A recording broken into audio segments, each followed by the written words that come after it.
आता पाहणार आहोत टॉप 9 बातम्या मुंबई पुण्यातल्या। सीएसएमटीतील प्लॅटफॉर्म 16 आणि 17च्या विस्तारीकरणाचं काम संथ गतीनं सुरू। ब्लॉकची मुदत 13 जून पर्यंत वाढवली, त्यामुळे तेजस एक्सप्रेससह अनेक बाहेरगावच्या गाड्या दादरपर्यंतच थांबणार।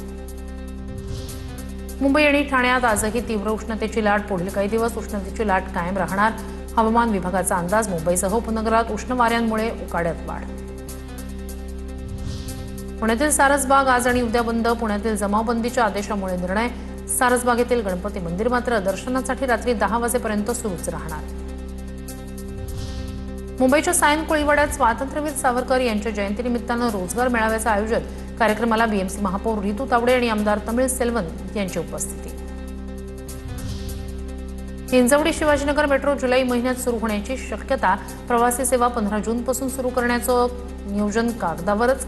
तिसऱ्या मेट्रो मार्गिकेचं 95% काम पूर्ण। पुण्याच्या जेएम रोडवरील खाऊ गल्ली रात्री 10 वाजल्यानंतर बंद करण्याच्या पोलिसांच्या निर्णयावर विक्रेत्यांची नाराजी।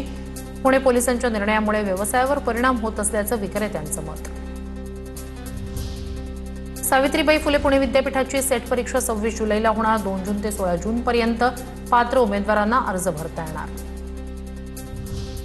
पुण्याच्या भोरमधील भाटघर धरणाची पाणी पातळी घटली। धरणात केवळ 6% पाणीसाठा राहिल्यानं पांडवकालीन कांबरेश्वर मंदिर पाण्याबाहेर।